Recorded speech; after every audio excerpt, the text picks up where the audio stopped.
Good night, darling. It's time to get comfortable again.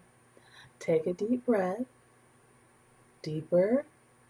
Relax your shoulders, soften your breath, and just let your mind drift. Tonight's story is a quiet one, a summer memory I still think about even now.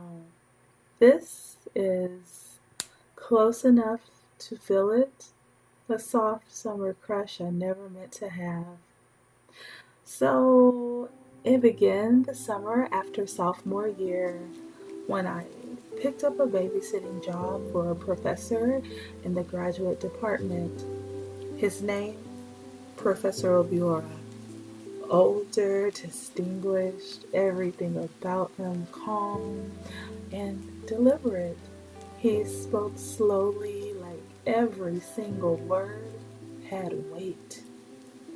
And he looked at people deep in the eyes, and it felt like they understood more than he ever even said. His wife was in Nigeria for a few weeks visiting her family, and he stayed behind in the US with the kids. I wasn't thinking about anything except some extra money and a peaceful summer routine.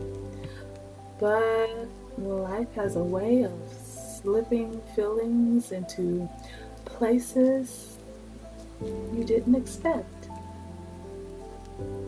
The first day I walked into his house, the air smelled like roasted plantains and old books. The kids were sweet, loud, and full of energy, but easy to handle. It was him who unsettled me without even meaning to. He had this presence, tall, soft voiced, polite, but powerful in a quiet type of way. Salt at the edges of his beard, his sleeves rolled to expose his strong forearms. Always thinking, always observing, always gentle. And I, well, I was not immune. Every afternoon became a piece of our routine: homework, snacks, cartoons, bedtime. But the moments after the kids fell asleep, those were the ones that became dangerous. Because he'd come downstairs loosening his tie, tired from teaching all day, and he'd ask me, always soft, always respectful, would you like some tea before you go? I always said yes. We sat at the kitchen table in low light, steam curling from our cups, talking about everything from Legos, literature, the heat wave that summer, his research, my major, my dreams. And somewhere in the quiet between our words, I felt something shift. A slow, warm pull, a knowing. One night, the power went out during a storm. I had tucked the kids into bed earlier, and when he walked into the living room with a flashlight, the whole house glowed gold from the storm outside. Thunder rolled. The rain hit the windows like whispers. I felt my breath catch when he sat beside me on the couch. Not too close, but close enough. We keep losing power here, he said with a low laugh.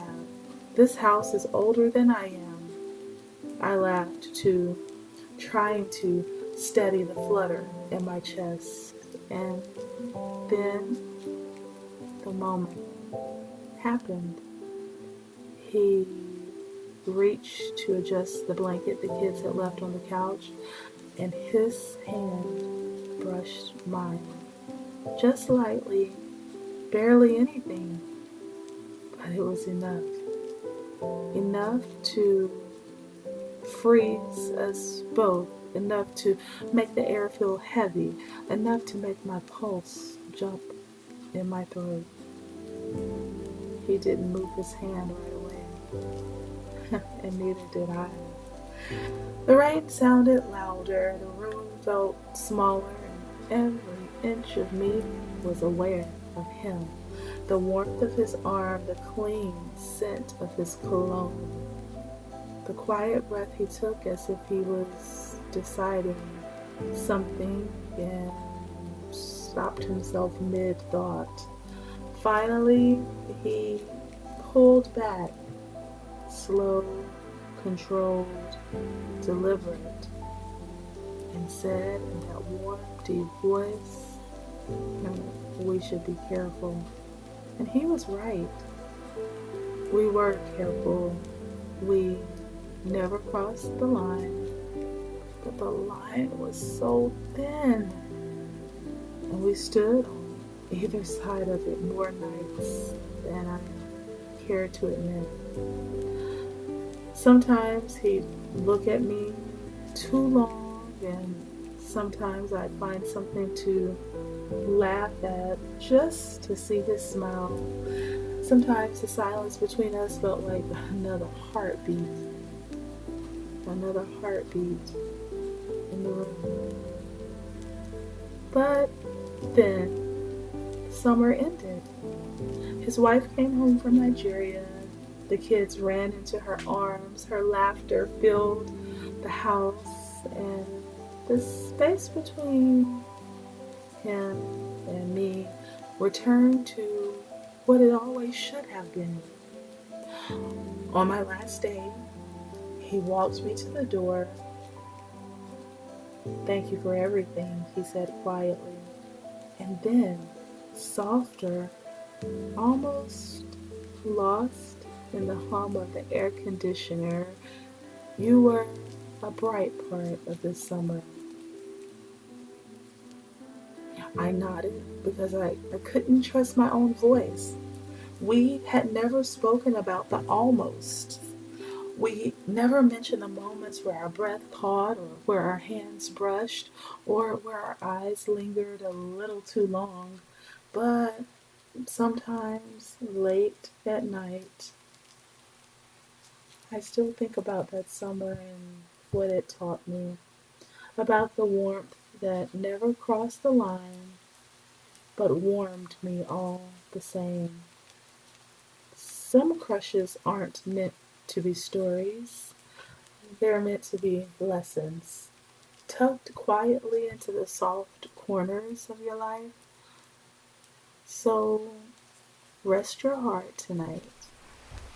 Let this story settle in around you as you let yourself drift off to sleep. I will see you next time. Until then, good night, darling.